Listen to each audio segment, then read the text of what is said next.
The more you begin to investigate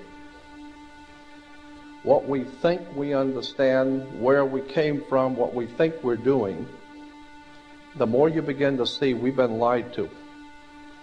We've been lied to by every institution. What makes you think for 1 minute that the religious institution is the only one that's never been touched? The religious institutions of this world are at the bottom of the dirt. The religious institutions in this world are put there by the same people who gave you your government, your corrupt education, to set up your international banking cartels, because our masters don't give a damn about you or your family. All they care about is what they have always cared about, and that's controlling the whole damn world. We have been misled away from the true and divine presence in the universe that men have called God. I don't know what God is, but I know what He isn't. And unless and until you are prepared to look at the whole truth, and wherever it may go, whoever it may lead to, if you want to look the other way, or if you want to play favorites, then somewhere along the line you're going to find out you're messing with divine justice. The more you educate yourself, the more you understand where things come from, the more obvious things become, and you begin to see lies everywhere. You have to know the truth and seek the truth, and the truth will set you free.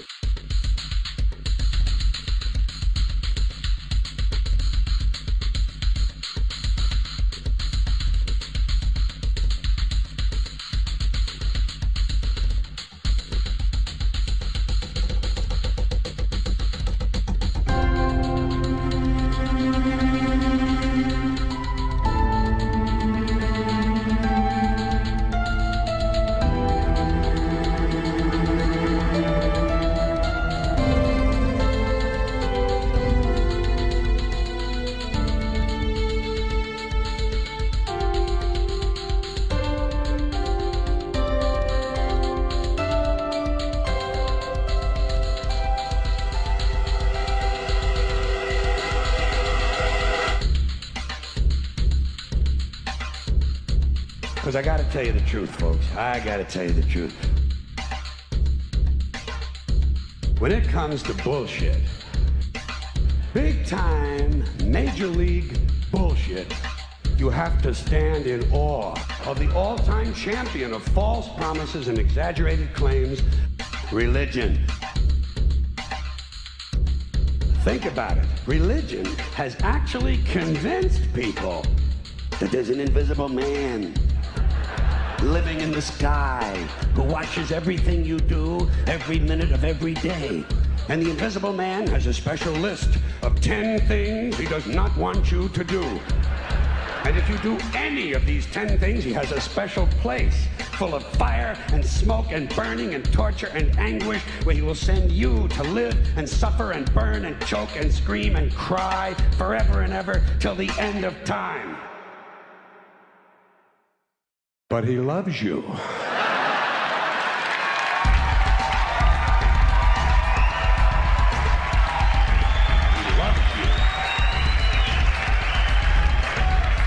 He loves you and he needs money. He always needs money. He's all powerful, all perfect, all knowing, and all wise. Somehow, just can't handle money. Religion takes in billions of dollars. They pay no taxes, and they always need a little more. Now, you talk about a good bullshit story. Holy shit.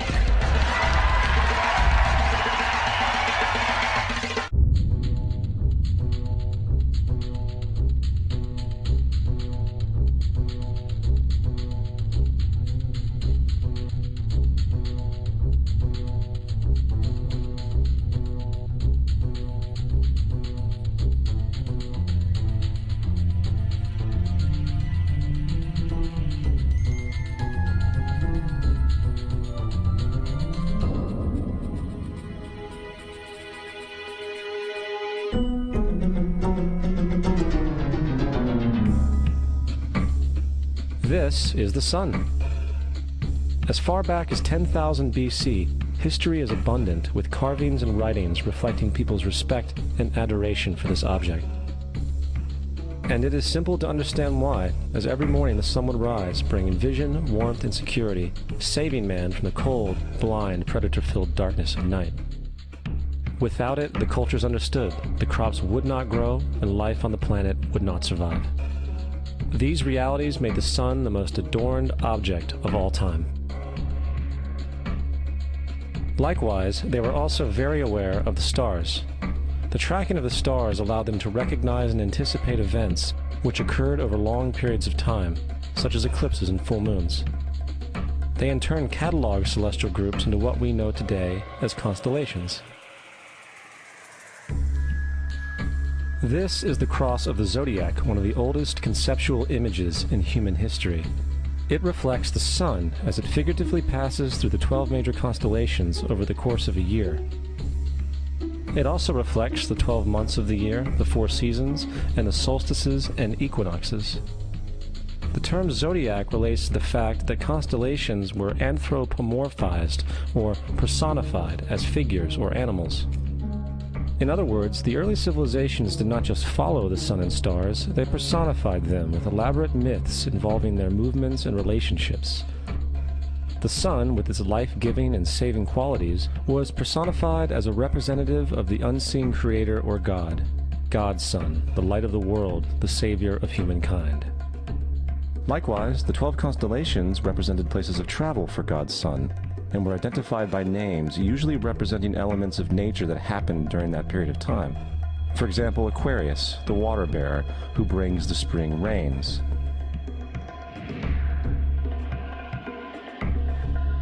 This is Horus.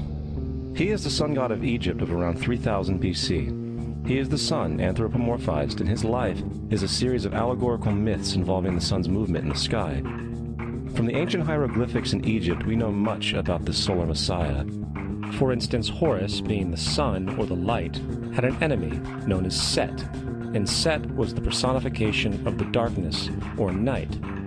And, metaphorically speaking, every morning Horus would win the battle against Set, while in the evening Set would conquer Horus and send him into the underworld. It is important to note that dark versus light, or good versus evil, is one of the most ubiquitous mythological dualities ever known, and is still expressed on many levels to this day. Broadly speaking, the story of Horus is as follows. Horus was born on December 25th of the Virgin Isis Mary. His birth was accompanied by a star in the east, which, in turn, 3 kings followed to locate and adorn the newborn Savior. At the age of 12, he was a prodigal child teacher, and at the age of 30, he was baptized by a figure known as Anup, and thus began his ministry. Horus had 12 disciples he traveled about with, performing miracles such as healing the sick and walking on water. Horus was known by many gestural names such as the Truth, the Light, God's Anointed Son, the Good Shepherd, the Lamb of God, and many others. After being betrayed by Typhon, Horus was crucified, buried for 3 days, and thus resurrected. These attributes of Horus, whether original or not, seem to permeate many cultures of the world, for many other gods are found to have the same general mythological structure. Attis of Phrygia, born of the Virgin Nana on December 25th, crucified, placed in a tomb, and after 3 days was resurrected. Krishna of India, born of the Virgin Devaki, with a star in the east signaling his coming. He performed miracles with his disciples, and, upon his death, was resurrected. Dionysus of Greece, born of a virgin on December 25th, was a traveling teacher who performed miracles such as turning water into wine. He was referred to as the King of Kings, God's only begotten Son, the Alpha and Omega, and many others. And, upon his death, he was resurrected. Mithra of Persia, born of a virgin on December 25th, he had 12 disciples and performed miracles, and upon his death was buried for 3 days and thus resurrected. He was also referred to as the Truth, the Light, and many others. Interestingly, the sacred day of worship of Mithra was Sunday.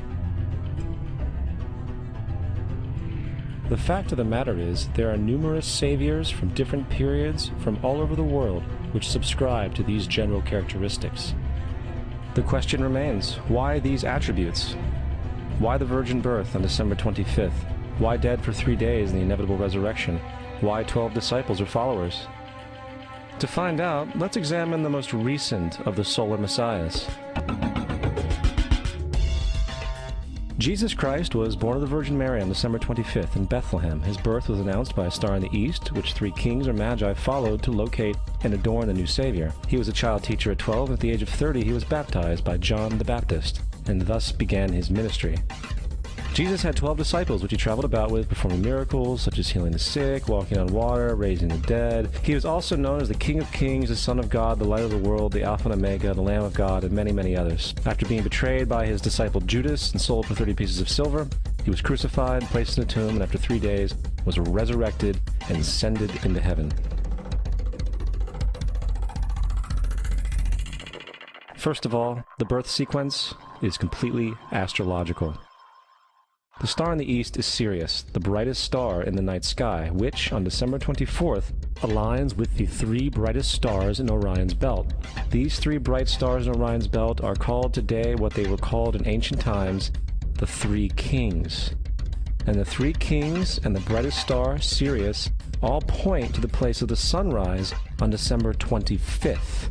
This is why the 3 kings follow the star in the east, in order to locate the sunrise, the birth of the sun.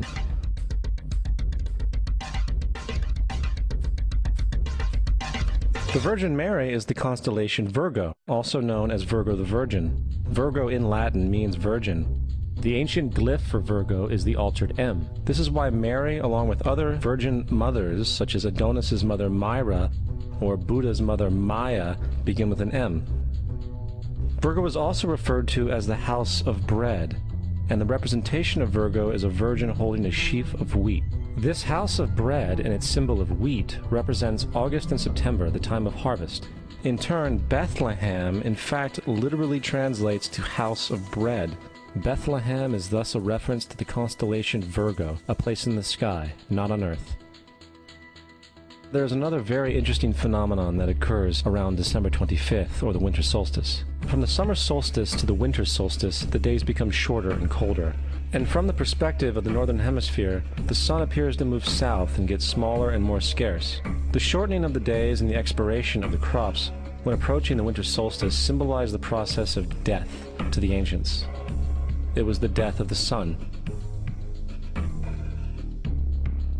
And by December 22nd, the sun's demise was fully realized, for the sun, having moved south continually for 6 months, makes it to its lowest point in the sky. Here a curious thing occurs. The sun stops moving south, at least perceivably, for 3 days. And during this 3-day pause, the sun resides in the vicinity of the Southern Cross, or Crux, constellation. And after this time, on December 25th, the sun moves 1 degree, this time north, foreshadowing longer days, warmth, and spring. And thus it was said, the sun died on the cross, was dead for 3 days, only to be resurrected or born again. This is why Jesus and numerous other sun gods share the crucifixion, 3-day death, and resurrection concept. It is the sun's transition period before it shifts its direction back into the northern hemisphere, bringing spring and thus salvation. However, they did not celebrate the resurrection of the sun until the spring equinox, or Easter. This is because at the spring equinox the sun officially overpowers the evil darkness, as daytime thereafter becomes longer in duration than the night, and the revitalizing conditions of spring emerge. Now, probably the most obvious of all the astrological symbolism around Jesus regards the 12 disciples. They are simply the 12 constellations of the zodiac, which Jesus, being the sun, travels about with.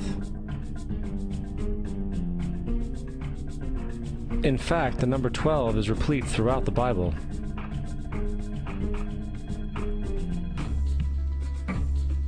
This text has more to do with astrology than anything else.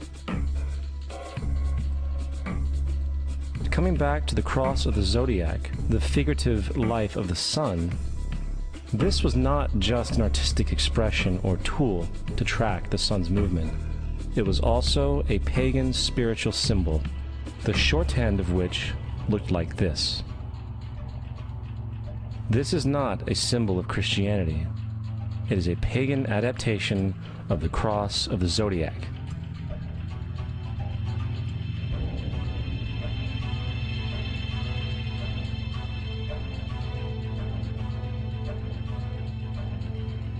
This is why Jesus in early occult art is always shown with his head on the cross, for Jesus is the Son of God, the light of the world, the risen Savior, who will come again, as it does every morning, the glory of God, who defends against the works of darkness, as he is born again every morning, and can be seen coming in the clouds, up in heaven, with his crown of thorns or sun rays.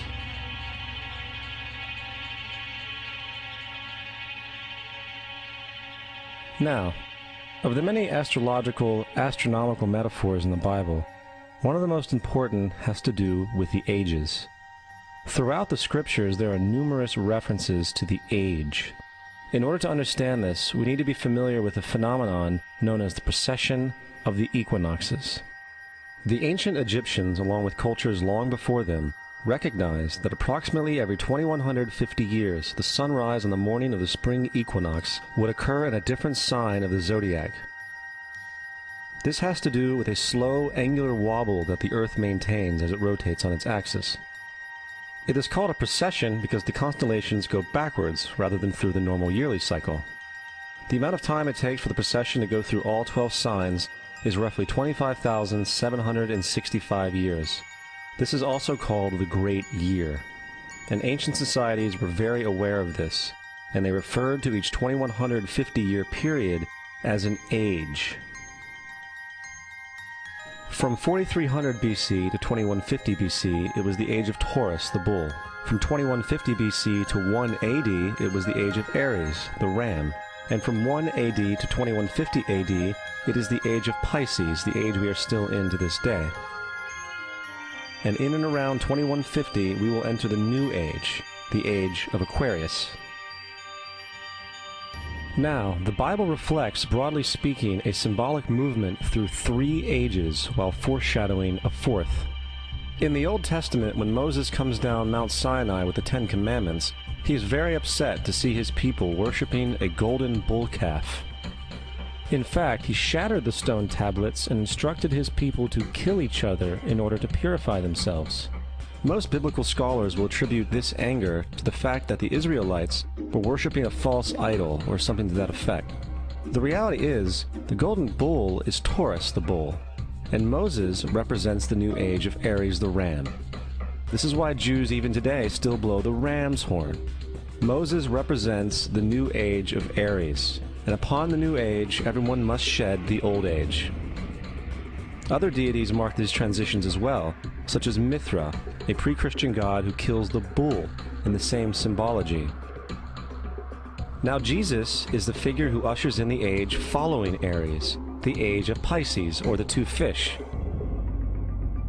Fish symbolism is very abundant in the New Testament. Jesus feeds 5,000 people with bread and 2 fish. When he begins his ministry walking along Galilee, he befriends 2 fishermen who follow him. And I think we have all seen the Jesus fish on the back of people's cars. Little do they know what it actually means. It is a pagan astrological symbolism for the sun's kingdom during the age of Pisces. Also, Jesus' assumed birth date is essentially the start of this age.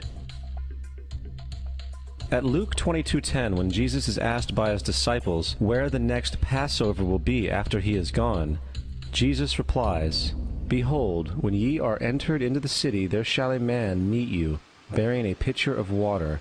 Follow him into the house where he entereth in." This scripture is by far one of the most revealing of all the astrological references. The man bearing the pitcher of water is Aquarius, the water bearer, who is always pictured as a man pouring out a pitcher of water. He represents the age after Pisces, and when the sun, God's Son, leaves the age of Pisces, Jesus, it will go into the house of Aquarius, as Aquarius follows Pisces in the precession of the equinoxes. All Jesus is saying is that after the age of Pisces will come the age of Aquarius.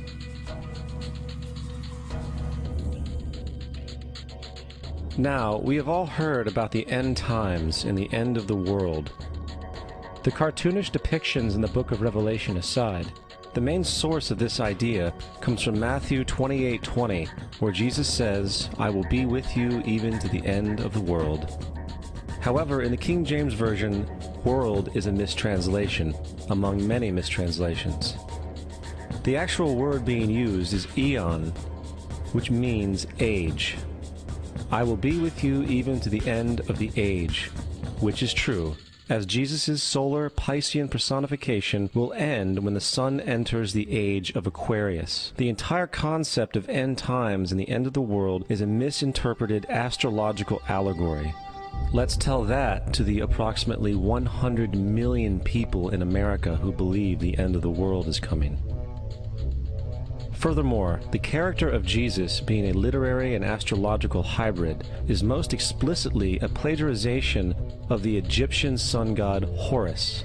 For example, inscribed about 3,500 years ago on the walls at the Temple of Luxor in Egypt are images of the Annunciation, the Immaculate Conception, the birth, and the adoration of Horus. The images begin with Thoth announcing to the Virgin Isis that she will conceive Horus, then Neph, the Holy Ghost, impregnating the Virgin, and then the virgin birth and the adoration. This is exactly the story of Jesus' miracle conception. In fact, the literary similarities between the Egyptian religion and the Christian religion are staggering.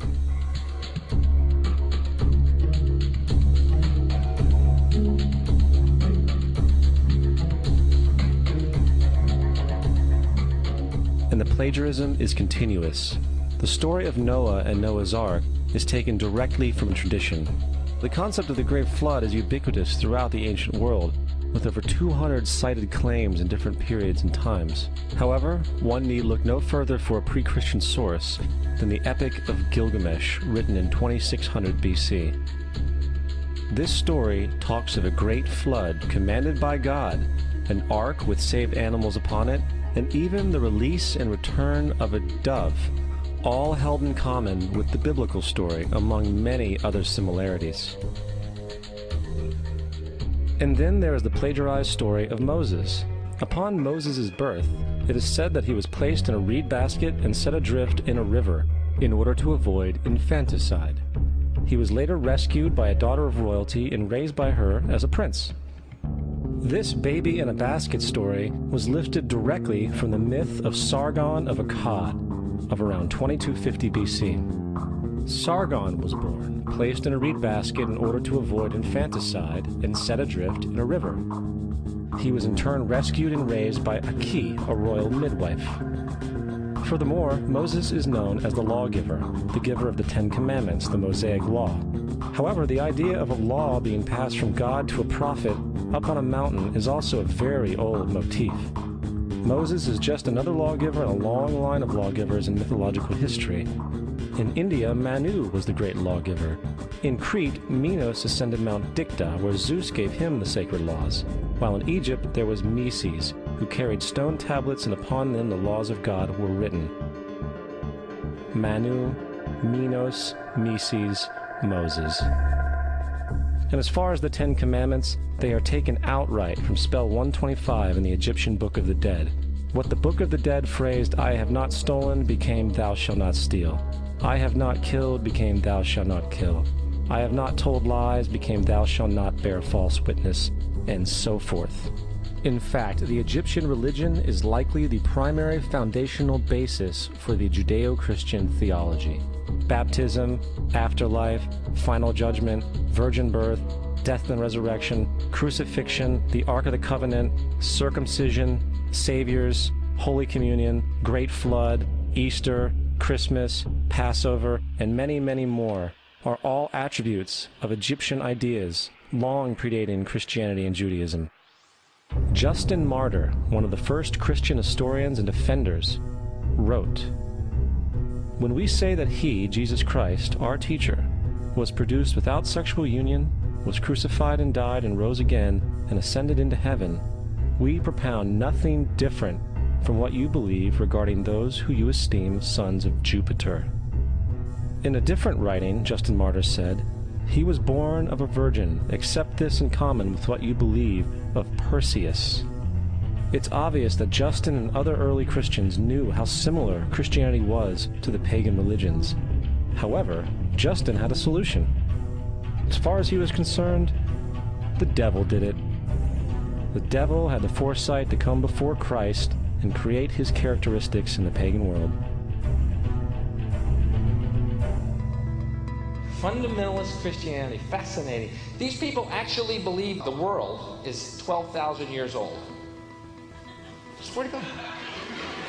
I actually asked one of these guys, okay, dinosaur fossils. He says, dinosaur fossils? God put those here to test our faith.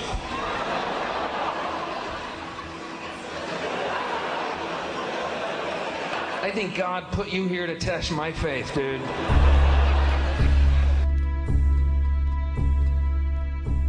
The Bible is nothing more than an astrotheological literary hybrid, just like nearly all religious myths before it. In fact, the aspect of transference of one character's attributes to a new character can be found within the book itself. In the Old Testament, there is the story of Joseph. Joseph was a prototype for Jesus. Joseph was born of a miracle birth. Jesus was born of a miracle birth. Joseph was of 12 brothers. Jesus had 12 disciples. Joseph was sold for 20 pieces of silver. Jesus was sold for 30 pieces of silver. Brother Judah suggests the sale of Joseph. Disciple Judas suggests the sale of Jesus. Joseph began his work at the age of 30. Jesus began his work at the age of 30. The parallels go on and on. Furthermore, is there any non-biblical historical evidence of any person living with the name Jesus, the son of Mary, who traveled about with 12 followers, healing people and the like? There are numerous historians who lived in and around the Mediterranean, either during or soon after the assumed life of Jesus. How many of these historians document this figure? Not one.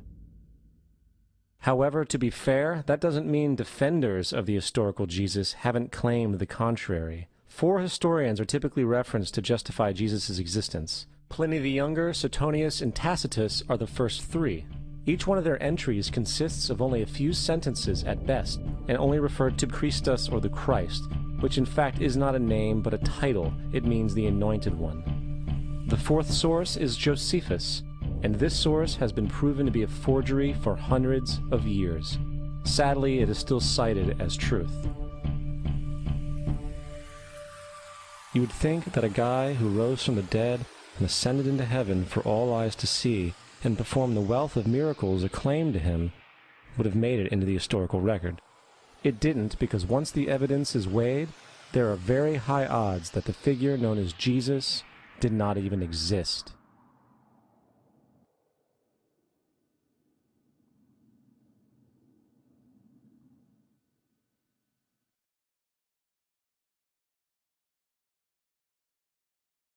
We don't want to be unkind, but we want to be factual. We don't want to cause hurt feelings, but we want to be academically correct in what we understand and know to be true. Christianity just is not based on truth. We find that Christianity was in fact nothing more than a Roman story, developed politically. The reality is, Jesus was the solar deity of the Gnostic Christian sect, and like all other pagan gods, he was a mythical figure. It was the political establishment that sought to historize the Jesus figure for social control. By 325 AD in Rome, Emperor Constantine convened the Council of Nicaea. It was during this meeting that the politically motivated Christian doctrines were established, and thus began a long history of Christian bloodshed and spiritual fraud.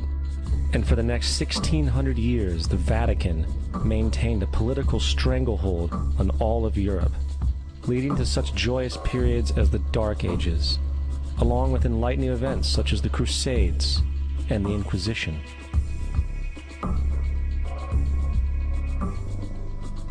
Christianity, along with all other theistic belief systems, is the fraud of the age. It serves to detach the species from the natural world, and likewise each other. It supports blind submission to authority. It reduces human responsibility to the effect that God controls everything, and in turn awful crimes can be justified in the name of a divine pursuit. And most importantly, it empowers those who know the truth, but use the myth to manipulate and control societies. The religious myth is the most powerful device ever created and serves as the psychological soil upon which other myths can flourish.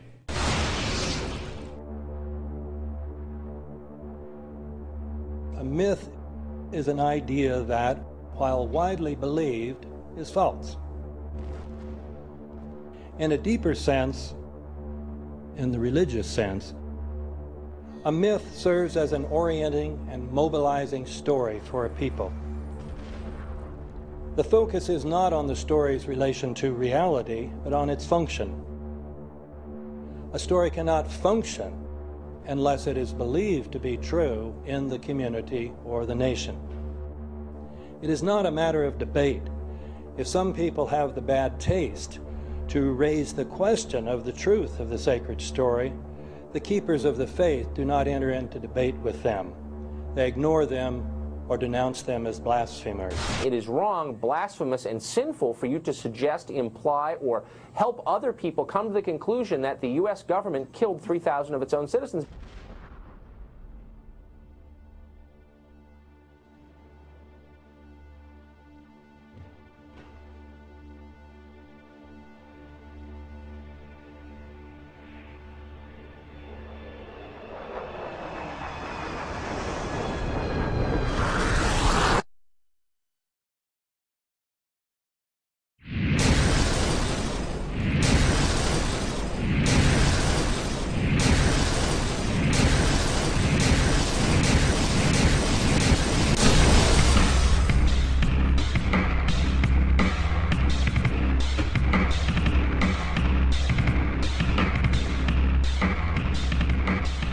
As if a demolition team set off when you see the old demolitions of these old buildings. It looks like one of those scenes of an old building being purposely dynamited and blown up. Anybody who's ever watched a building being demolished on purpose knows that if you're going to do this, you have to get at the under-infrastructure of a building and bring it down. The way the structure is collapsing, this was the result of something that was planned. It's not accidental that the first tower just happened to collapse and then the second tower just happened to collapse in exactly the same way. How they accomplished this, we don't know. The building collapsed to dust. You don't find a desk. You don't find a chair. You don't find a telephone, a computer. The biggest piece of a telephone I found was half of the keypad, and it was about this big. What happened to the concrete? The concrete was pulverized from river to river. There was dust powder 2-3 inches thick. The concrete was just pulverized. Reminiscent of those pictures we've all seen too much on television before, when a building was deliberately destroyed by well-placed dynamite to knock it down. If they had detonated, they were planned to take down a building. Boom, boom, boom, boom, boom. I heard a second explosion. There was a heavy-duty explosion. Then there was secondary explosions and then subsequent collapses. An explosion blew and it knocked everybody over. To me, it sounded like an explosion. It sounded like gunfire. Bang, bang, bang, bang, bang. And then all of a sudden, 3 big explosions. We heard a big explosion coming down. And then the entire top of the building just blew up. We saw some kind of explosion. By the force of the explosion. Big explosion. Blew us back into the 8th floor. Then we get to the lobby. This is a big explosion. The lobby looked as though a bomb had exploded there. A huge explosion now raining debris. It's been a huge explosion. Huge explosion that we all heard and felt. We just witnessed some kind of follow-up explosion. We heard a very loud blast explosion. A secondary explosion at Tower 1 camp. That is another bomb going off. He thinks that there were actually devices that were planted in the building. Planted in the building.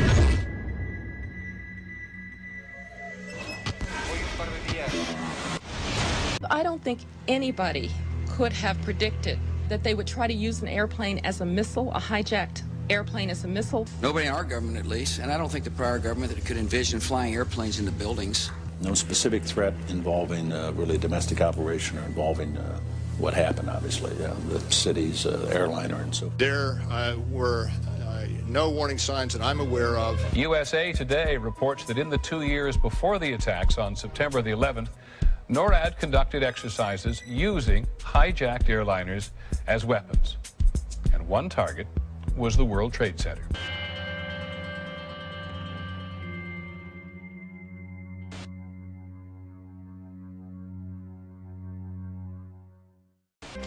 In confidential documents from the Philippines obtained by CNN, the plan was clear. He will board any American commercial aircraft, control its cockpit, and dive it at the CIA headquarters. Other buildings targeted the Pentagon and the World Trade Center. Security and counterterrorism was blinking red, in the words of George Tenet, that the warnings of an imminent attack were so severe that something dramatic should have been done. It was unparalleled. Instead, our president went on a month-long vacation.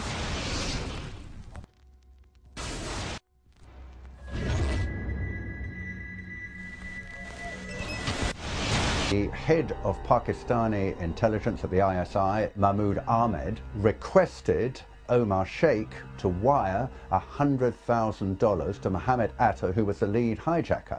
Hijacker Mohammed Atta received wire transfers via Pakistan. The man sending the money to Atta is believed to be Ahmed Umar Saeed Sheikh. Omar Sheikh admitted he was supported by the Pakistan government's intelligence service, the ISI.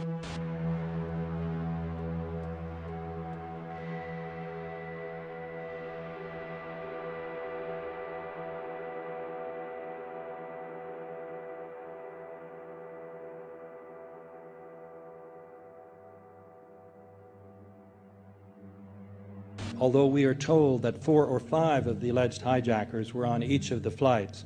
If so, their names should have been on the flight manifests. But the flight manifests that have been released contain neither the names of the alleged hijackers nor any Arab names whatsoever. We know that the men who were supposedly the hijackers had their houses, cars, credit cards paid for by the U.S. government. They were, in truth, agents. Evidence was also apparently planted. The passport of one of the hijackers on Flight 11 was allegedly found in the Rebel. Goes through the fireball, through the side of the plane, and comes down to the ground unscathed. But something happened. For 6 months, they reported they had this passport. Boy, we've got it. We've got the proof. And then the guy stood up and was alive. Several of these 19 men are still alive.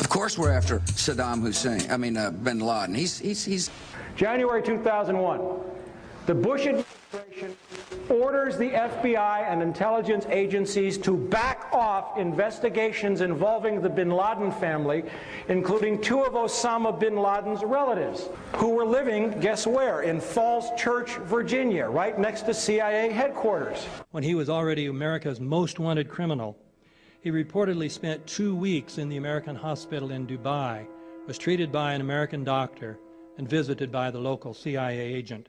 We have not seen one piece of evidence that links Osama bin Laden directly to the planning stages of September 11th. This failure to provide proof was later said to be unnecessary because bin Laden, in a video allegedly found in Afghanistan, admitted responsibility for the attacks. This confession is now widely cited as proof. But the man in this video has darker skin, fuller cheeks, and a broader nose than the Osama bin Laden of all other videos. We again seem to have planted evidence. In 1976, Osama's older brother Salim bin Laden hired a man in Texas by the name of Jim Bath to handle all the investments in the United States for the bin Laden family. Jim Bath also happens to be a personal, almost lifelong friend and former Air National Guard pilot with George W. Bush. The connections between the Bushes and the bin Ladens become much more clear when George Herbert Walker Bush made trips to Saudi Arabia in 1998 and 2000 to meet with the bin Laden family on behalf of a company called the Carlyle Group.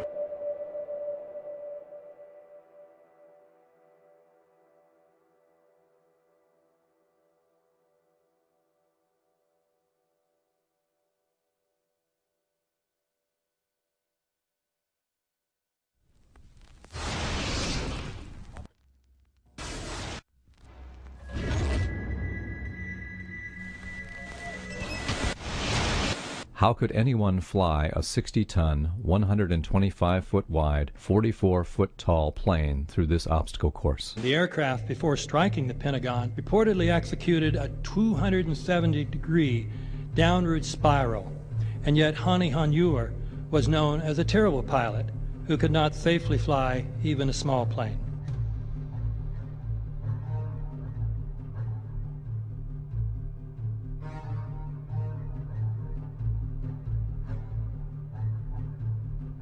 No seats, no luggage, no bodies. Nothing but bricks and limestone. The official explanation is that the intense heat from the jet fuel vaporized the entire plane. Flight 77 had 2 Rolls-Royce engines made of steel and titanium alloy and weigh 6 tons each.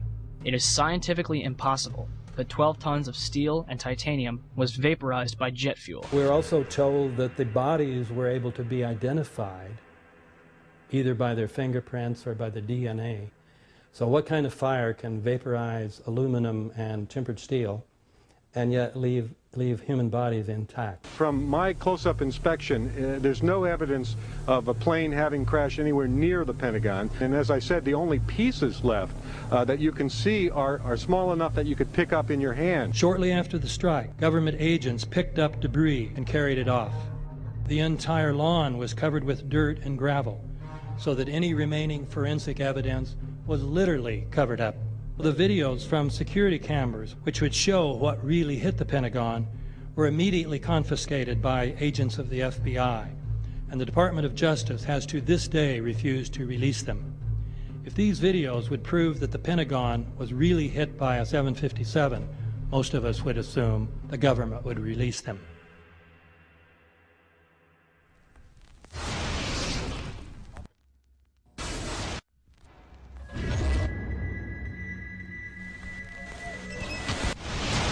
It looks like there's nothing there except for a hole in the ground. Basically, that's right. The only thing you could see from where we were was a big gouge in the earth and some broken trees.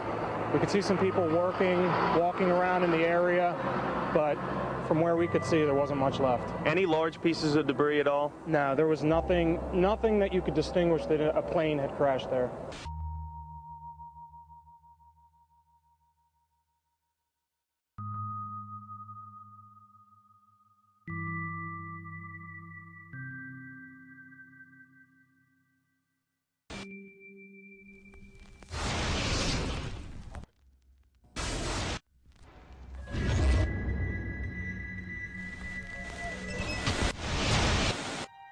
Pancake theory, according to which the fires, while not melting the steel, heated it up sufficiently to cause the floors weakened by the airplane strikes to break loose from the steel columns, and this started a chain reaction. So you would expect then from that theory, which is the official theory, to see a whole stack of floors piled up on top of each other and then a spindle of core columns standing too. The core of each of the twin towers consisted of 47 massive steel columns. If the floors had broken loose from them, these columns would have still been sticking up into the air 1,000 feet.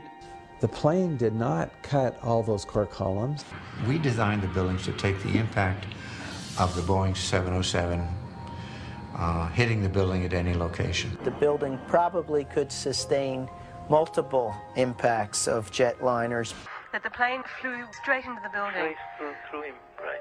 So you're saying that the building was actually designed to cope with a hole like that and still survive? Yeah, it was. If you had dropped, say, a billiard ball from the top of the World Trade Center, 110 floors up there, it would have taken 8 to 10 seconds to hit the ground encountering no resistance whatsoever. The Twin Towers came down in nearly free fall speed. 200,000 tons of steel shatters and explodes outwards over 500 feet. This means that floors shattered at an average rate of about 10 floors per second. There is no scenario for a pancake effect of buildings falling that allows them to fall at the rate of free fall. Now what can do that? What can move mass out of the way? Explosives.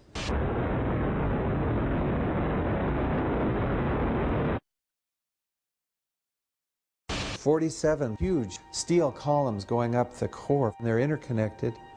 How do you get them to fail simultaneously so the core disappears? It looks like those core columns were cut. The way we do this is by cutting the beam at an angle.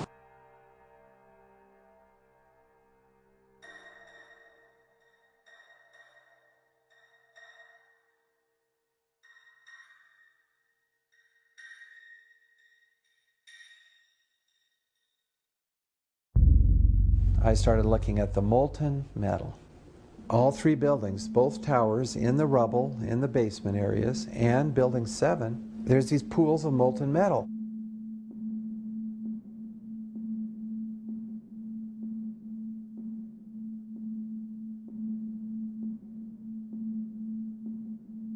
You'd get down below and you'd see molten steel running down the channel rails, like you're in a foundry. Like lava. A volcano.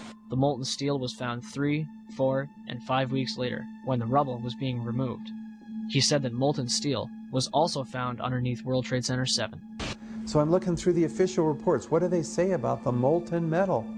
They say nothing. But wait a minute. This is important evidence. So where'd that come from? Thermite is so hot that it'll just cut through steel, through structural steel, for example, like a knife through butter. The products are molten iron and aluminum oxide, which goes off primarily as a dust. You know those enormous dust clouds? You can imagine when you assemble these chemicals on a large scale.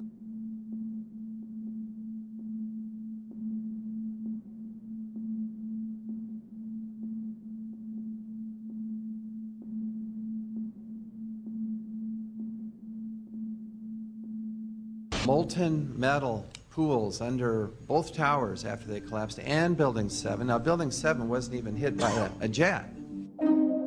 Part of the problem is that most people simply don't know much about Building 7 due to the extraordinary secrecy surrounding this collapse. And this was a 47-story skyscraper. This building fell at 5:25. It was not hit by a plane.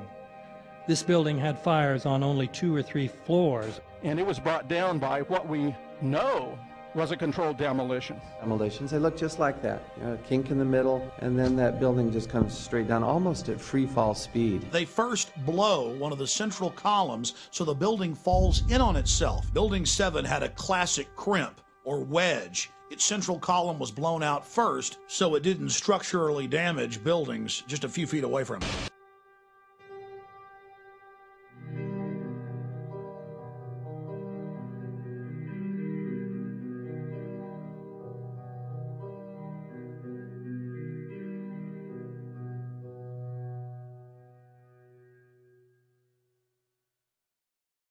Our office was on the B1 level. As I was talking to a supervisor at 8:46, and all of a sudden we hear, boom! An explosion so hard that pushed us upwards.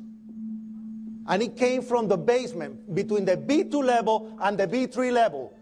And when I went to verbalize, we hear, boom! The impact of the plane on the top. As I'm walking by the main freight corridor building in the corridor, that's when I got blown. I mean, the impact of the explosion threw me to the floor, and that's when everything started happening. All of a sudden, a big impact happened again, and all the ceiling tile was falling down, the light fixtures were falling. You know, you got to go clear across the whole from 1 to 2 World Trade Center, and then all of a sudden, it happened all over again. Something else hit us to the floor. Right in the basement, you felt it. Walls were caving in, everything that was going on. I mean, I know of people that got killed in the basement. I know of people that got broken legs in the basement. People that got reconstructive surgery because the walls hit them in the face.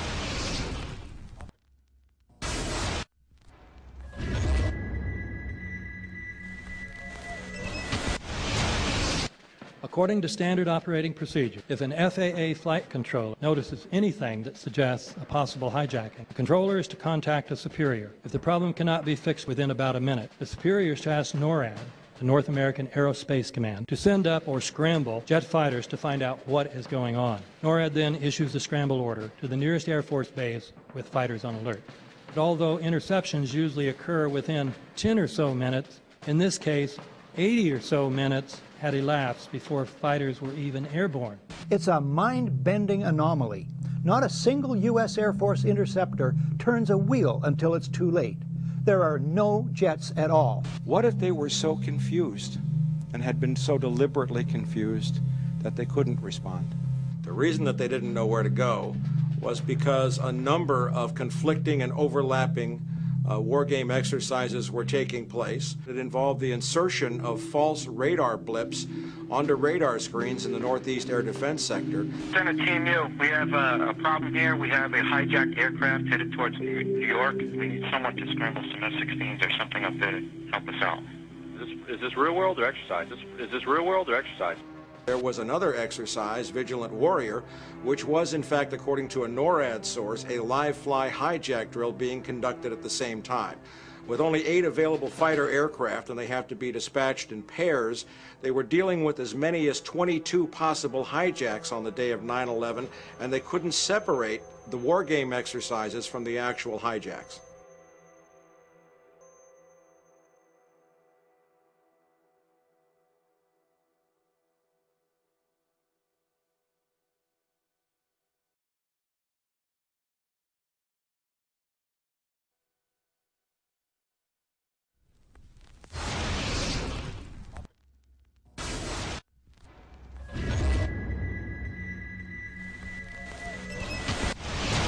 Page 172. The U.S. government has not been able to determine the origin of the money used for the 9/11 attacks. Ultimately, the question is of little practical significance. The American authorities have not managed to trace the source of the funding. And then the most amazingly disingenuous statement, ultimately, is it of little consequence. It is of massive consequence. Doesn't it matter who paid for 9/11? The collapse of Building 7 has been recognized as especially difficult to explain. The 9/11 Commission report implicitly admitted that it could not explain the collapse of this building by not even mentioning it. President, why are you and the Vice President insisting on appearing together before the 9/11 Commission? Because the 9/11 Commission wants to ask us questions. That's why we're meeting, and I look forward to meeting with them and answering their questions. Why you're appearing together rather than separately, which was their request? Because it's a good chance for both of us to answer questions that the 9/11 Commission is looking forward to asking us, and I'm looking forward to answering them. Let's see. Do you think they should be able to stand up and speak their own words? They should go under oath. They should be, yeah, in public.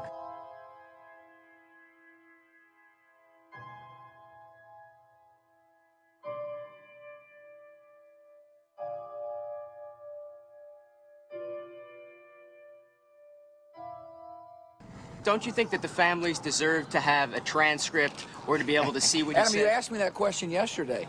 I got the same answer, yeah. The final report was a unanimous report. That means that if there was a single commissioner who had any objection about anything, that fact would be dropped from the report.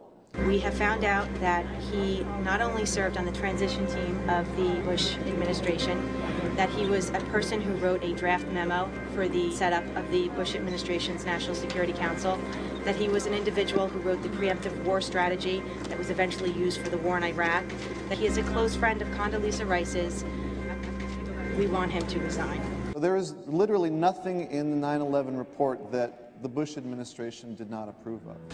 We can understand, therefore, why the Commission, under Zelikow's leadership, would have ignored all the evidence that would point to the truth, that 9/11 was a false flag operation intended to authorize the doctrines and funds needed for a new level of imperial mobilization.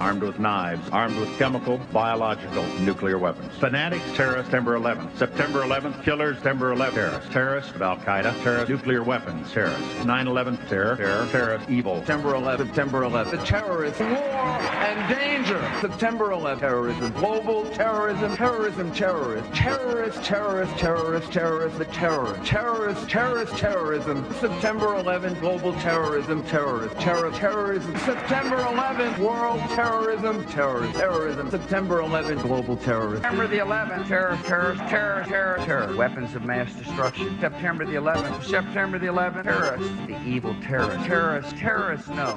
Terrorism. The words are hypnotically repeated. Terrorism, terrorist, terrorist threat, and of course, believed to be linked to Al-Qaeda. But it's the so-called war on terrorism that's in our faces practically 24/7 as the inescapable focus of our existence. One day, our grandchildren will look back on this time and ask, how was the war on terror won?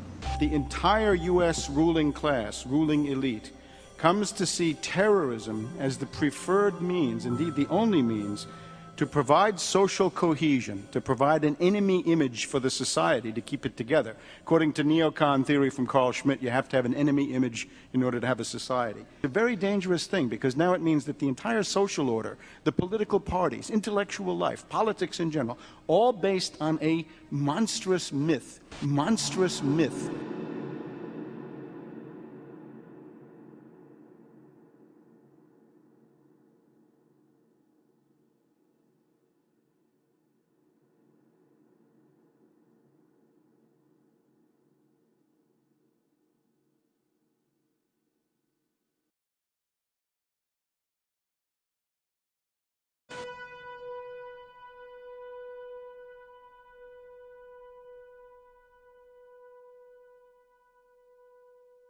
Look, the CIA has done in this country, what they've done to us is unbelievable. Look at the terrorist acts that have occurred. The CIA behind most, if not all of them. We had the Marine barracks. We had our embassy in Kenya. We had Pan Am 103. We had the USS Cole. We had Oklahoma City. We had the World Trade Center in 1993. That helped the terrorists blow up the World Trade Center the first time. They built the bomb. They got the driver's license. The informant, the informant, a fellow named Salam, a 43-year-old former Egyptian army officer, he was given the assignment to put the bomb together. And he went to his supervisor, his FBI supervisor, and said, we're going to put a dummy bomb in here, right? And the FBI supervisor said, no, we're going to put a real bomb. The FBI actually carried out the attack on the World Trade Center in 1993. They actually hired Ahmad Salam and paid him $1 million and gave him real explosives, a detonator, and told him to build a bomb and to give it to the foolish people that he was controlling to allow them to attack the World Trade Center complex. Unfortunately for them, there were only 6 people killed, not enough to pass the legislation. So what happened is 2 years later, April 19, 1995, down comes Oklahoma City Murrah building, 168 people killed. 1 year later, the anti-terrorism legislation that takes away many of our constitutional rights and civil liberties is passed.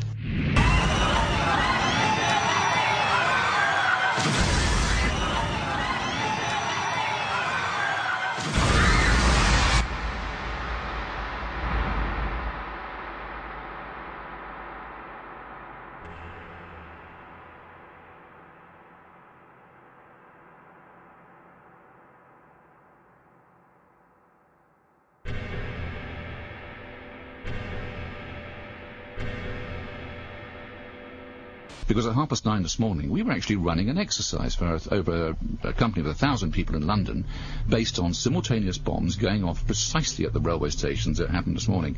So I still have the hairs on the back of my neck standing upright. To get this quite straight, you were running an exercise to see how you would cope with this, and it happened while you were running the exercise? Precisely.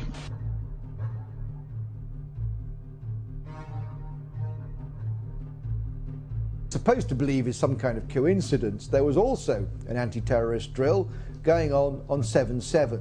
And again, just like 9/11, they were talking about attacks on the same targets, the same kind of tube stations, and exactly the same time. as the actual attack happened, providing some kind of cover for what must be operations orchestrated in some way by the state.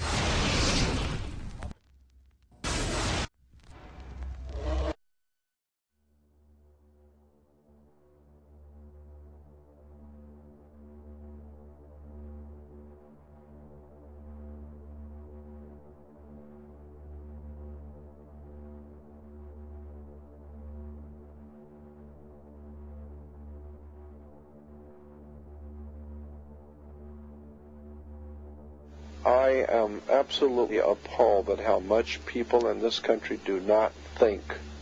We are given to understand that, that an Arabic guy out there up in the mountains financed the most elaborate attack on this country. Do you think some people in a cave, were able to have NORAD stand down? Do you think that people in a cave were able to have all of this happen? And when I think about how many Americans were killed in New York City, and believing as I do that this thing was a setup job, this is a textbook operation that Nazis used, and they've used it over and over again. America has been suckered in one more time. I don't have to tell you things are bad. Everybody knows things are bad. The dollar buys a nickel's worth. Banks are going bust. Shopkeepers keep a gun under the counter.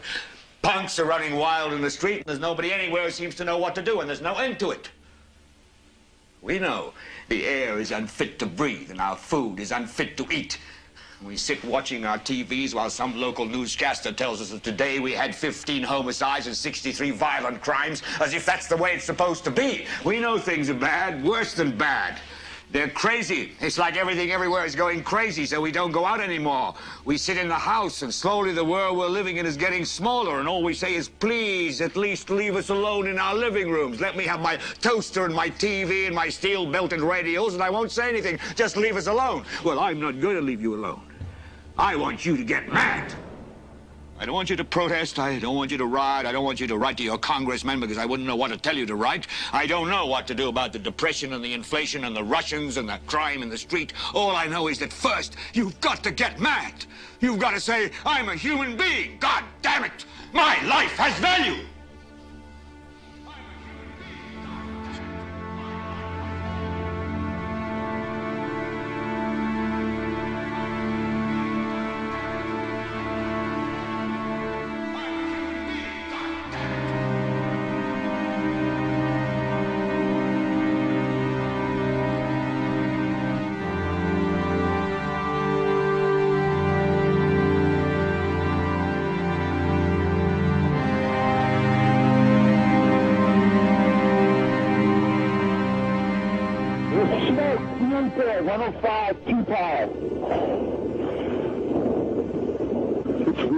It's black, it's iron. My wife thinks I'm all right. I called her and said I was leaving the building. I was fine, and bang. It's the three of us, 2 broken windows. Oh, God!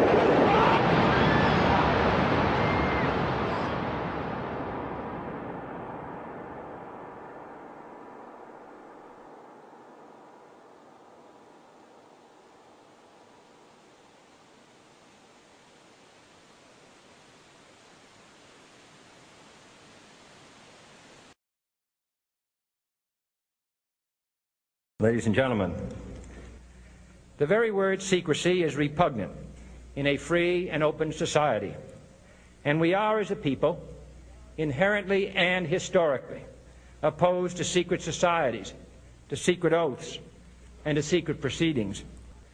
For we are opposed around the world by a monolithic and ruthless conspiracy that relies primarily on covert means for expanding its sphere of influence, on infiltration instead of invasion, on subversion instead of elections, on intimidation instead of free choice.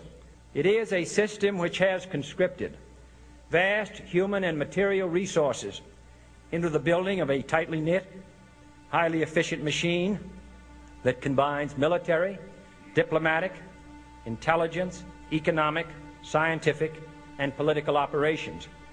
Its preparations are concealed, not published. Its mistakes are buried, not headlined. Its dissenters are silenced, not praised. No expenditure is questioned, no secret is revealed. That is why the Athenian lawmaker Solon decreed it a crime for any citizen to shrink from controversy.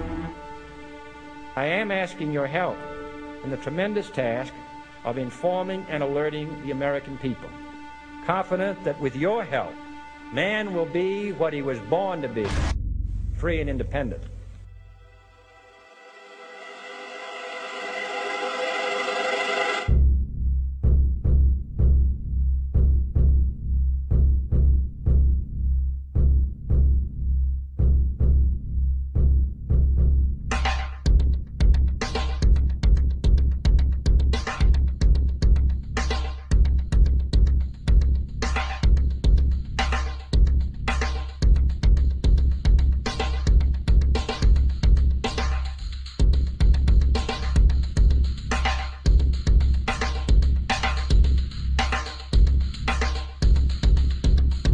In 1775, the American Revolutionary War began as the American colonies sought to detach from England and its oppressive monarchy. Though many reasons are cited for the revolution, one in particular sticks out as the prime cause: that King George III of England outlawed the interest-free, independent currency the colonies were producing and using for themselves, in turn forcing them to borrow money from the Central Bank of England at interest, immediately putting the colonies into debt. And, as Benjamin Franklin later wrote, the refusal of King George III to allow the colonies to operate an honest money system which freed the ordinary man from the clutches of the money manipulators was probably the prime cause of the Revolution. In 1783, America won its independence from England. However, its battle against the central bank concept and the corrupt, greed-filled men associated with it had just begun. So what is a central bank? A central bank is an institution that produces the currency of an entire nation. Based on historical precedent, two specific powers are inherent in central banking practice: the control of interest rates and the control of the money supply, or inflation. The central bank does not simply supply a government's economy with money, it loans it to them at interest. Then, through the use of increasing and decreasing the supply of money, the central bank regulates the value of the currency being issued. It is critical to understand that the entire structure of this system can only produce one thing in the long run: debt. It doesn't take a lot of ingenuity to figure this scam out. For every single dollar produced by the central bank is loaned at interest. That means every single dollar produced is actually the dollar plus a certain percent of debt based on that dollar. And since the central bank has the monopoly over the production of the currency for the entire country, and they loan each dollar out with immediate debt attached to it, where does the money to pay for the debt come from? It can only come from the central bank again, which means the central bank has to perpetually increase its money supply to temporarily cover the outstanding debt created, which in turn, since that new money is loaned out at interest as well, creates even more debt. The end result of this system without fail is slavery, for it is impossible for the government and thus the public to ever come out of the self-generating debt. The founding fathers of this country were well aware of this.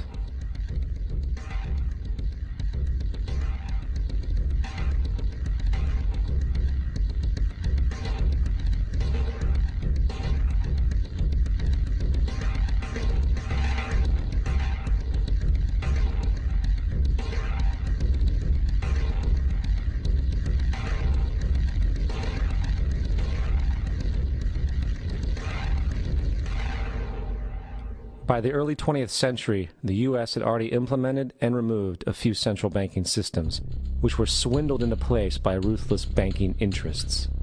At this time, the dominant families in the banking and business world were the Rockefellers, the Morgans, the Warburgs, the Rothschilds. And in the early 1900s, they sought to push once again legislation to create another central bank. However, they knew the government and public were very weary of such an institution, so they needed to create an incident to affect public opinion. So, J.P. Morgan, publicly considered a financial luminary at the time, exploited his mass influence by publishing rumors that a prominent bank in New York was insolvent or bankrupt. Morgan knew this would cause mass hysteria, which would affect other banks as well. And it did. The public, in fear of losing their deposits, immediately began mass withdrawals. Consequently, the banks were forced to call in their loans, causing the recipients to sell their property, and thus a spiral of bankruptcies, repossessions, and turmoil emerged. Putting the pieces together a few years later, Frederick Allen of Life magazine wrote, "The Morgan interests took advantage to precipitate the panic, guiding it shrewdly as it progressed." Unaware of the fraud, the Panic of 1907 led to a congressional investigation headed by Senator Nelson Aldrich, who had intimate ties to the banking cartels and later became part of the Rockefeller family through marriage. The commission, led by Aldrich, recommended a central bank should be implemented so a panic like 1907 could never happen again. This was the spark the international bankers needed to initiate their plan.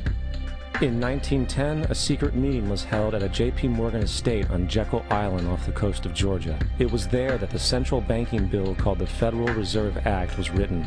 This legislation was written by bankers, not lawmakers. This meeting was so secretive, so concealed from government and public knowledge that the 10 or so figures who attended disguised their names when en route to the island. After this bill was constructed, it was then handed over to their political frontman, Senator Nelson Aldrich, to push through Congress. And in 1913, with heavy political sponsorship by the bankers, Woodrow Wilson became president, having already agreed to sign the Federal Reserve Act in exchange for campaign support. And 2 days before Christmas, when most of Congress was at home with their families, the Federal Reserve Act was voted in, and Wilson in turn made it law. Years later, Woodrow Wilson wrote, in regret,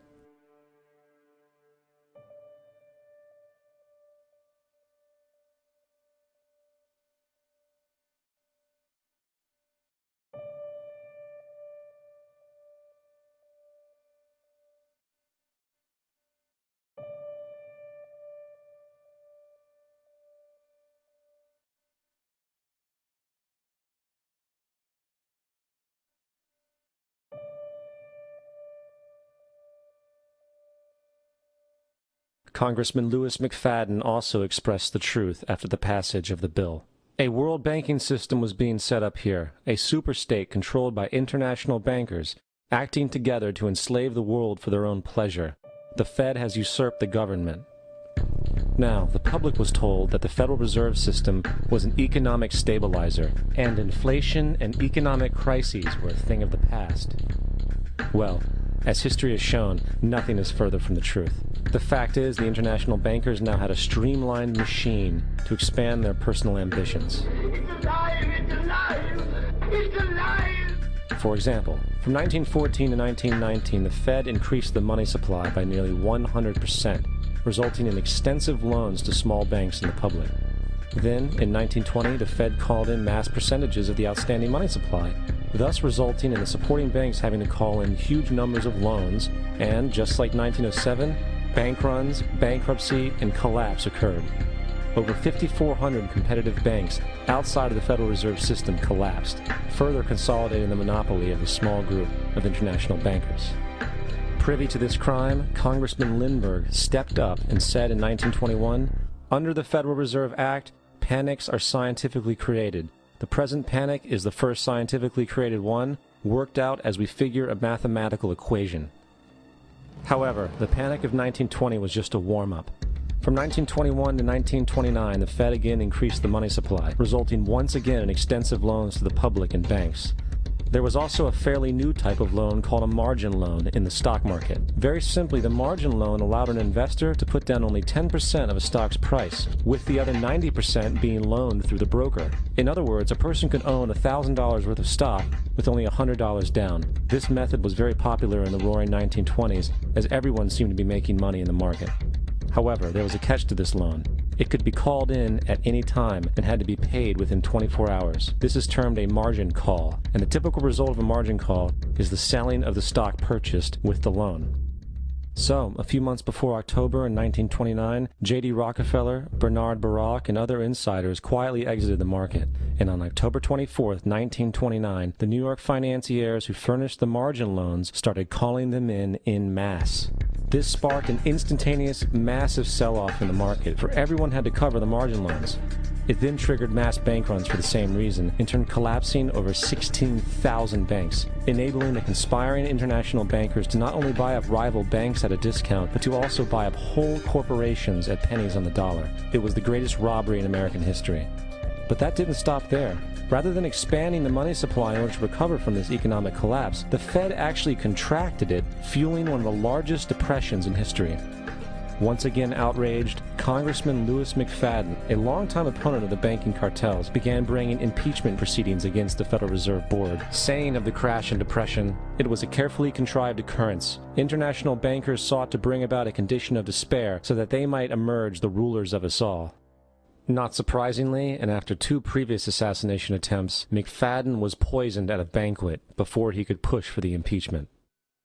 Now, having reduced the society to squalor, the Federal Reserve bankers decided that the gold standard should be removed. In order to do this, they needed to acquire the remaining gold in the system. So, under the pretense of helping to end the Depression, came the 1933 gold seizure. Under the threat of imprisonment for 10 years, everyone in America was required to turn in all gold bullion to the Treasury, essentially robbing the public of what little wealth they had left. And at the end of 1933, the gold standard was abolished. If you look at a dollar bill from before 1933, it says it is redeemable in gold. You look at a dollar bill today, it says it is legal tender, which means it is backed by absolutely nothing. It is worthless paper. The only thing that gives our money value is how much of it is in circulation. Therefore, the power to regulate the money supply is also the power to regulate its value, which is also the power to bring entire economies and societies to its knees.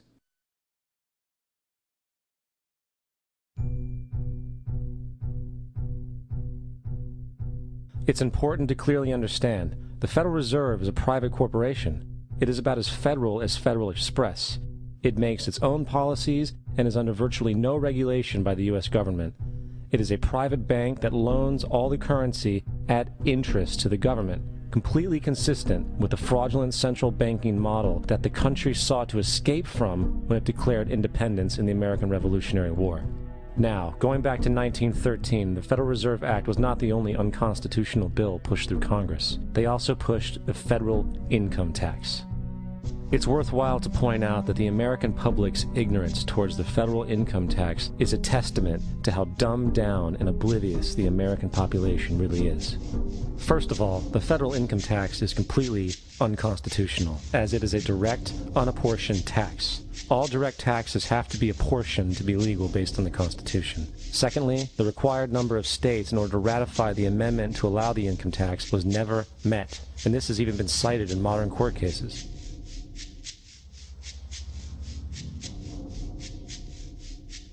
Third, at the present day, roughly 35% of the average worker's income is taken from them via this tax. That means you work 4 months out of the year to fulfill this tax obligation. And guess where that money goes?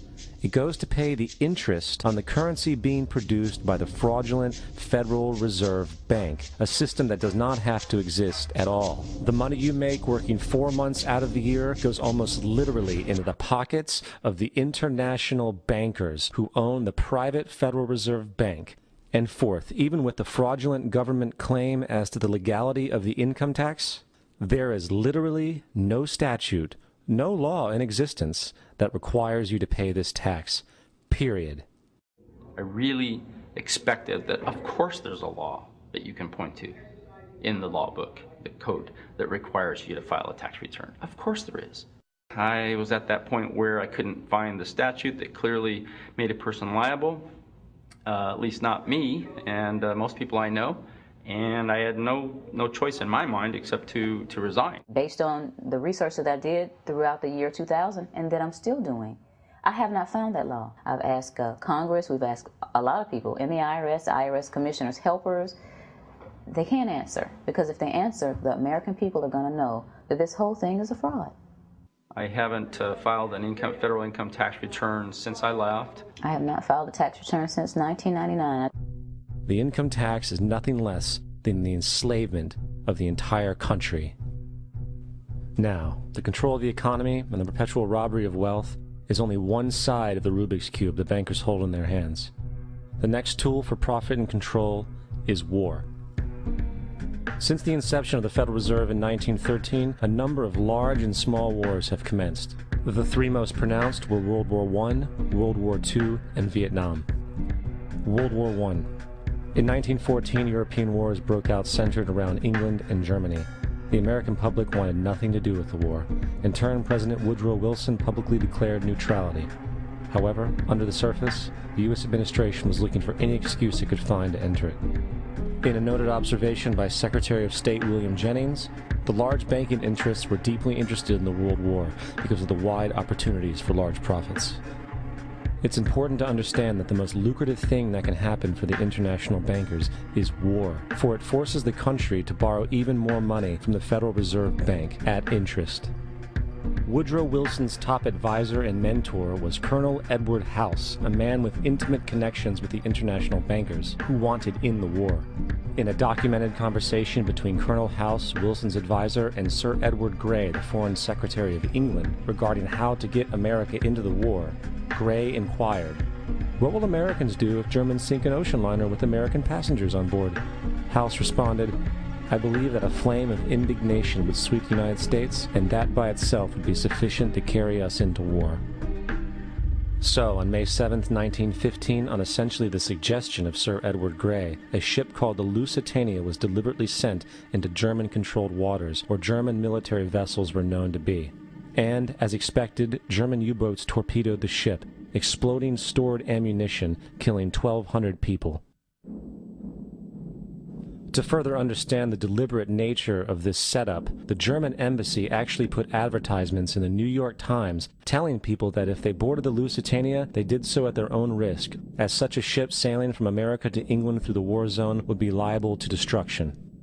In turn, and as anticipated, the sinking of the Lusitania caused a wave of anger among the American population, and America entered the war a short time after. The First World War caused 323,000 American deaths. J.D. Rockefeller made $200 million off of it. Not to mention the war cost about $30 billion for America, most of which was borrowed from the Federal Reserve Bank at interest, furthering the profits of the international bankers. World War II. On December 7, 1941, Japan attacked the American fleet at Pearl Harbor, triggering our entry into that war. President Franklin D. Roosevelt declared the attack was a day that will live in infamy. A day of infamy indeed, but not because of the alleged surprise attack on Pearl Harbor. After 60 years of surfacing information, it is clear that not only was the attack on Pearl Harbor known weeks in advance, it was outright wanted and provoked. Roosevelt, whose family had been New York bankers since the 18th century, whose uncle Frederick was on the original Federal Reserve Board, was very sympathetic to the interests of the international bankers, and the interest was to enter the war, as we've seen, nothing is more profitable for international bankers than war. In a journal entry by Roosevelt's Secretary of War Henry Stimson, dated November 25, 1941, he documented a conversation he had with Roosevelt. The question was, how should we maneuver them into firing the first shot? It was desirable to make sure the Japanese be the ones to do this, so that there should remain no doubt as to who were the aggressors. In the months leading up to the attack on Pearl Harbor, Roosevelt had done almost everything in his power to anger the Japanese, showing a posture of aggression. He halted all of Japan's imports of American petroleum. He froze all the Japanese assets in the United States. He made public loans to nationalist China and supplied military aid to the British, both enemies of Japan in the war, which, by the way, is completely in violation of international war rules. And on December 4th, 3 days before the attack, Australian intelligence told Roosevelt about a Japanese task force moving towards Pearl Harbor. Roosevelt ignored it.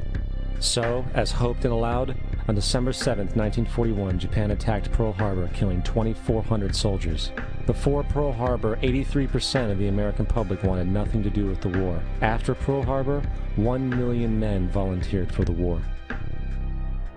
It is important to note, Nazi Germany's war effort was largely supported by two organizations, one of which was called IG Farben. IG Farben produced 84% of Germany's explosives, and even the Zyklon B used in the concentration camps to kill millions. One of the unspoken partners of IG Farben was J.D. Rockefeller's Standard Oil Company in America. In fact, the German Air Force could not operate without a special additive patented by Rockefeller's Standard Oil. The drastic bombing of London by Nazi Germany, for example, was made possible by a $20 million sale of fuel to IG Farben by the Rockefeller Standard Oil Company. This is just one small point on the topic of how American business funded both sides of World War II. One other treasonous organization worth mentioning is the Union Banking Corporation of New York City. Not only did it finance numerous aspects of Hitler's rise to power, along with actual materials during the war, it was also a Nazi money laundering bank, which was eventually exposed for having millions of dollars of Nazi money in its vaults. The Union Banking Corporation of New York was eventually seized for violations of the Trading with the Enemy Act. Guess who the director and vice president of the Union Bank was? Prescott Bush, our current president's grandfather, and of course our former president's father. Keep that in mind when considering the moral and political dispositions of the Bush family. Vietnam. The United States' official declaration of war on North Vietnam in 1964 came after an alleged incident involving 2 U.S. destroyers being attacked by North Vietnamese PT boats in the Gulf of Tonkin. This was known as the Gulf of Tonkin incident. This single situation was the catalytic pretext for massive troop deployment and full-fledged warfare. One problem, however, the attack on the U.S. destroyers by Vietnamese PT boats never happened. It was a completely staged event to have an excuse to enter the war. Former Secretary of Defense Robert McNamara stated years later that the Gulf of Tonkin incident was a mistake, while many other insiders and officers have come forward, relaying that it was a contrived farce, a complete lie. Once in the war, it was business as usual. In October 1966, President Lyndon Johnson lifted trading restrictions on the Soviet bloc, knowing full well that the Soviets were providing upwards of 80% of North Vietnam's war supplies. Consequently, Rockefeller interests financed factories in the Soviet Union, which the Soviets used to manufacture military equipment and send it to North Vietnam. However, the funding of both sides of this conflict was only one side of the coin. In 1985, Vietnam's rules of engagement were declassified. This detailed what American troops were and were not allowed to do in the war. It included absurdities like North Vietnamese anti-aircraft missile systems could not be bombed until they were known to be fully operational. No enemy could be pursued once they crossed the border of Laos or Cambodia. And most revealing of all, the most critical strategic targets were not allowed to be attacked unless initiated by high military officials. Apart from these imposed ludicrous limitations, North Vietnam was informed of these restrictions and therefore could base entire strategies around the limitations of the American forces. This is why the war went on so long. And the bottom line is this: the Vietnam War was never meant to be won, just sustained.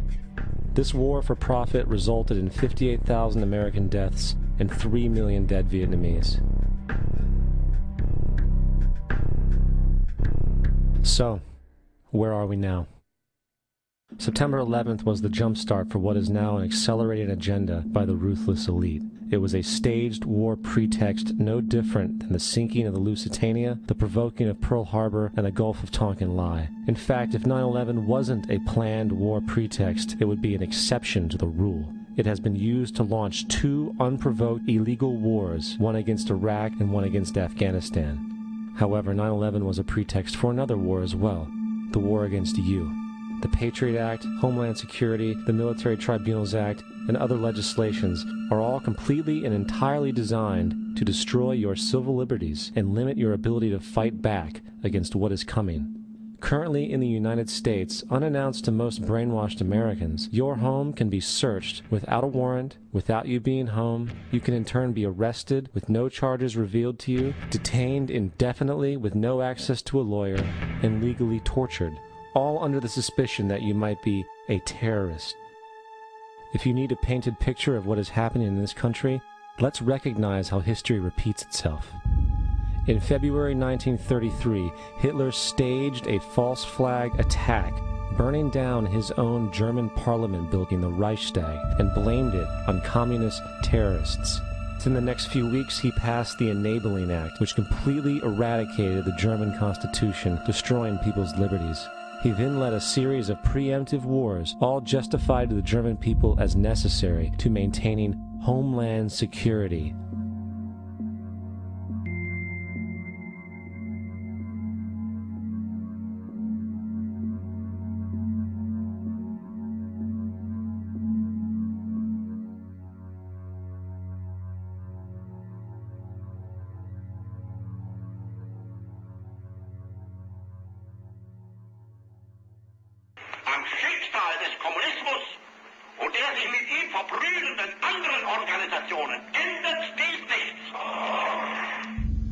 Our enemy is a radical network of terrorists and every government that supports them.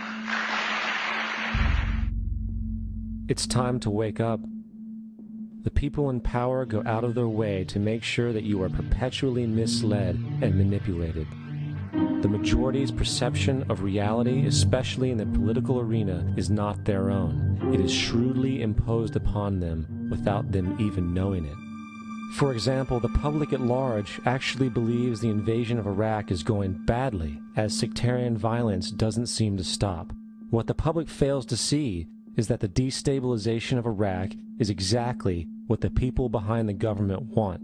This war is to be sustained so the region can be divided up, domination of the oil maintained, continual profits reaped for the defense contractors, and most importantly, permanent military bases established to be used as a launching pad against other oil-bearing, non-conforming countries such as Iran and Syria. For further implication that the civil war and destabilization is purely intentional, in 2005, 2 elite British SAS officers were arrested by Iraqi police after being caught driving around in their car shooting at civilians while dressed up as Arabs. After being arrested and taken to a jail in Basra, the British Army immediately requested the release of these men. When the Basra government refused, British tanks came in and physically broke out the men from the Basra prison. If you wish to destroy an area, how do you do it? Well, there are 2 ways. You can go in there and bomb it and so forth, but that is not very efficient. What you do is you try to get the people in that area to kill each other and to destroy their own territory, their own farms. And that's what's been done in that area. The way in which you destroy an opponent is get him to destroy himself by dividing his ranks against one another. Then you feed both sides. You have agents feeding both sides, inflaming both sides, and they kill each other off. And it's time that some of us woke up to this reality, to understand that people who try to maintain empires and create empires do it by manipulating the people they're trying to conquer. You might want to ask yourself why the entire culture is utterly saturated with mass media entertainment from all sides, while the educational system in America continues its stupefying downward slide since the U.S. government decided to take over and subsidize the public school system. What your government pays for, it gets. When we understand that, then we look at government-financed institutions of education and see the kind of students and the kind of education that's being turned out by these government-financed schools. Logic will tell you that if what is being turned out in those schools was not in accord with what the state and the federal government wanted, then it would change it. The bottom line is that the government is getting what they have ordered. They do not want your children to be educated. They do not want you to think too much. That is why our country and our world has become so proliferated with entertainments, mass media, television shows, amusement parks, drugs, alcohol, and every kind of entertainment to keep the human mind entertained, so that you don't get in the way of important people by doing too much thinking. You had better wake up and understand that there are people who are guiding your life and you don't even know it. We're in a lot of trouble because you people and 62 million other Americans are listening to me right now, because less than 3% of you people read books. Because less than 15% of you read newspapers. Because the only truth you know is what you get over this tube. Right now, there is an entire generation that never knew anything that didn't come out of this tube. This tube is the gospel, the ultimate revelation. This tube can make or break presidents, popes, prime ministers. This tube is the most awesome goddamn force in the whole godless world. And woe is us if it ever falls into the hands of the wrong people. And when the largest company in the world controls the most awesome goddamn propaganda force in the whole godless world, who knows what shit will be peddled for truth on this network. So you listen to me. Listen to me. Television is not the truth. Television is a goddamn amusement park. Television is a circus, a carnival, a traveling troupe of acrobats, storytellers, dancers, singers, jugglers, sideshow freaks, lion tamers, and football players. We're in the boredom-killing business. But you people sit there day after day, night after night, all ages, colors, creeds. We're all you know.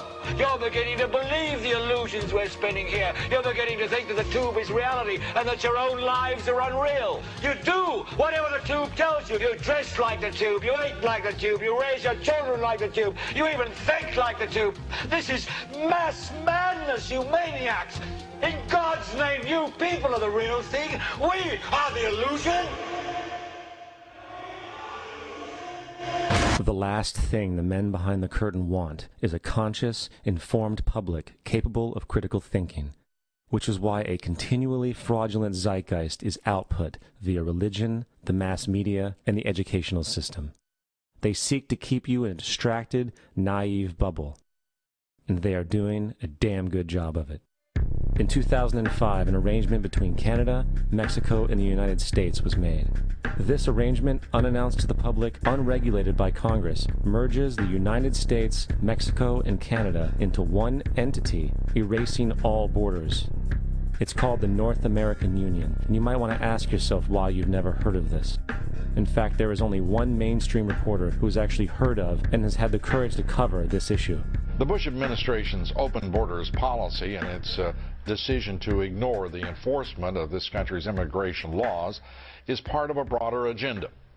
President Bush signed a formal agreement that will end the United States as we know it, and he took the step without approval from either the U.S. Congress or the people of the United States. It's a deal that few have even heard of. It's being done again by very few people at the very top on behalf of the investment class, but the working class of people. Political officials across our country, from communities, from cities and so forth, they don't know anything about this. This isn't some trade agreement. It is a total removal of sovereignty from these countries, which will also result in a completely new currency called the Amero. Fall. Apart from that, I think one thing people who are dollar-based need to focus on is the Amero. That's the one thing that nobody's talking about that I think is going to have a big impact on everybody's life in Canada, the U.S., and Mexico. The Amero is the proposed new currency for the North American community, which is being developed right now between Canada, the U.S., and Mexico to make a borderless community, much like the EU, and the dollar, Canadian dollar, U.S. dollar, and the Mexican peso replaced by the Amero. By default of this agreement, the American Constitution will eventually be obsolete.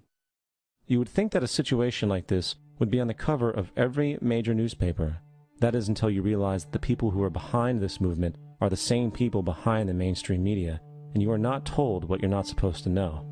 The North American Union is the same concept as the European Union, the African Union, and the soon-to-be Asian Union, and the same people are behind all of them.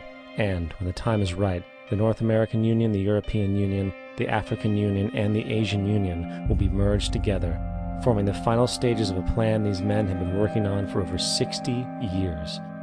A one-world government.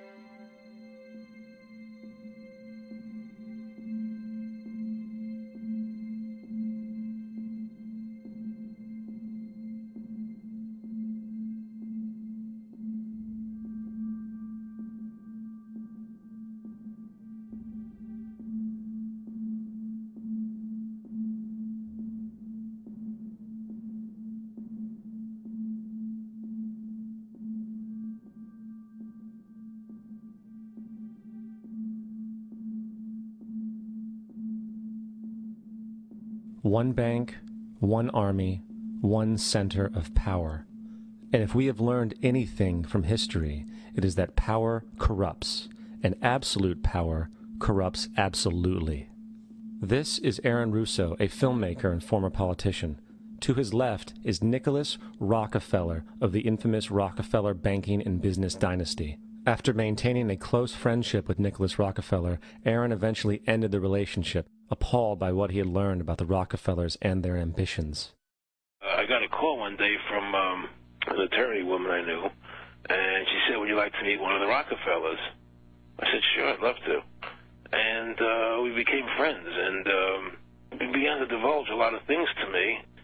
So he said to me one night, he said that there's going to be an event there, and out of that event, you're going to see we're going to go into Afghanistan, so we can run pipelines from the Caspian Sea. We're going to go into Iraq to take the oil and establish a base in the Middle East, and we're going to go into Venezuela and try and get rid of Chavez. And the first two they've accomplished. Chavez they didn't accomplish. And he said you're going to see guys going into caves looking for people that they're never going to find. You know, he was laughing about the fact that you have this war on terror. There's no real enemy. He's talking about how by having this war on terror, you can never win it because it's an eternal war. And so you can always keep taking people's liberties away. And I said, how are you going to convince people that this war is real? He said, but the media can convince everybody it's real. I mean, you know, it's just that you keep talking about things. You keep saying it over and over and over again, and eventually people believe it. You know, you created the Federal Reserve in 1913 through lies. You create 9/11, which is another lie. Through 9/11, then you're fighting a war on terror, and now all of a sudden you go into Iraq, which was another lie, and now they're going to do Iran. You know, and it's all one thing leading to another, leading to another, leading to another. Now, I would say to them, what are you doing this for? What's the point of this thing? You have all the money in the world you ever want. You have all the power. I said, you know, you're hurting people. It's not a good thing. And he would say, what do you care about the people for? Take care of yourself and you take care of your family. And then I said to him, what are the ultimate goals here? He said, the ultimate goal is to get everybody in this world chipped with the RFID chip and have all money be on those chips and everything on those chips. And if anybody wants to protest what we do or violate what we want, we just turn off their chip. That's right, microchipped.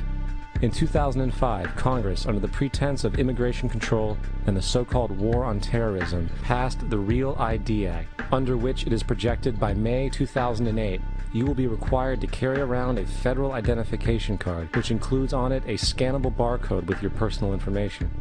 However, this barcode is only an intermediary step before the card is equipped with a VeriChip RFID tracking module, which will use radio frequencies to track your every move on the planet. If this sounds foreign to you, please note that the RFID tracking chip is already in all new American passports. And the final step is the implanted chip, which many people have already been manipulated into accepting under different pretenses.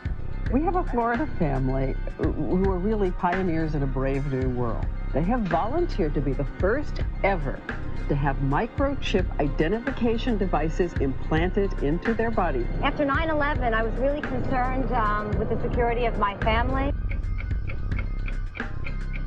I wouldn't mind having something planted permanently in my arm that would identify me. In the end, everybody will be locked into a monitored control grid where every single action you perform is documented. And if you get out of line, they can just turn off your chip, for at that point in time, every single aspect of society will revolve around interactions with the chips. This is the picture that is painted for the future if you open your eyes to see it. A centralized one-world economy where everyone's moves and everyone's transactions are tracked and monitored, all rights removed. The most incredible aspect of all. These totalitarian elements will not be forced upon the people. The people will demand them. For the social manipulation of society through the generation of fear and division has completely detached humans from their sense of power and reality. A process which has been going on for centuries, if not millennia. Religion, patriotism, race, wealth, class, and every other form of arbitrary, separatist identification and thus conceit has served to create a controlled population, utterly malleable in the hands of the few. Divide and conquer is the motto, and as long as people continue to see themselves as separate from everything else, they lend themselves to being completely enslaved. The men behind the curtain know this, and they also know that if people ever realize the truth of their relationship to nature and the truth of their personal power, the entire manufactured zeitgeist they prey upon will collapse like a house of cards.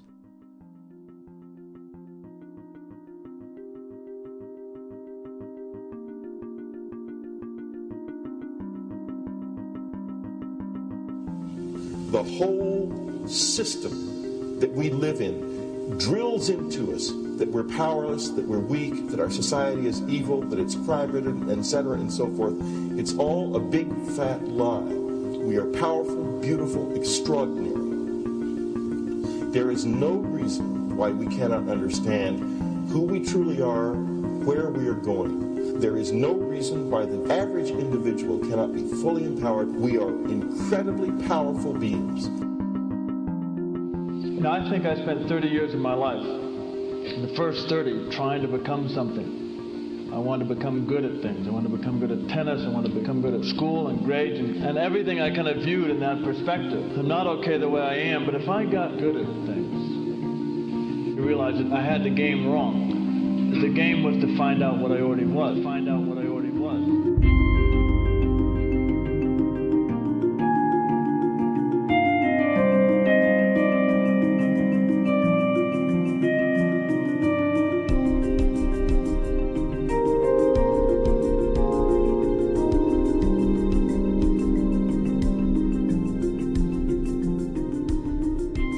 Now, in our culture, we've been trained for individual differences to stand out.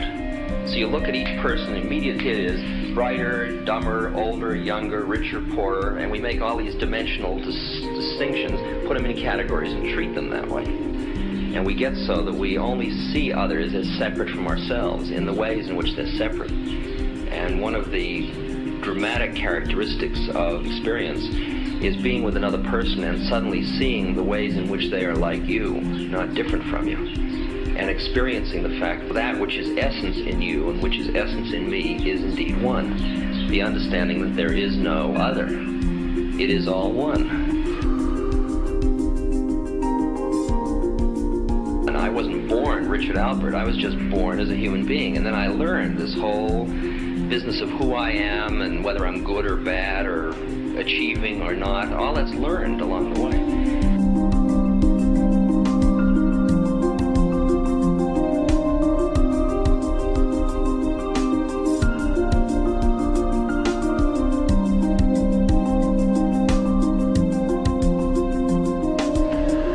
The old appeals to racial, sexual, and religious chauvinism, to rabid nationalist fervor, are beginning not to work. A new consciousness is developing which sees the earth as a single organism and recognizes that an organism at war with itself is doomed.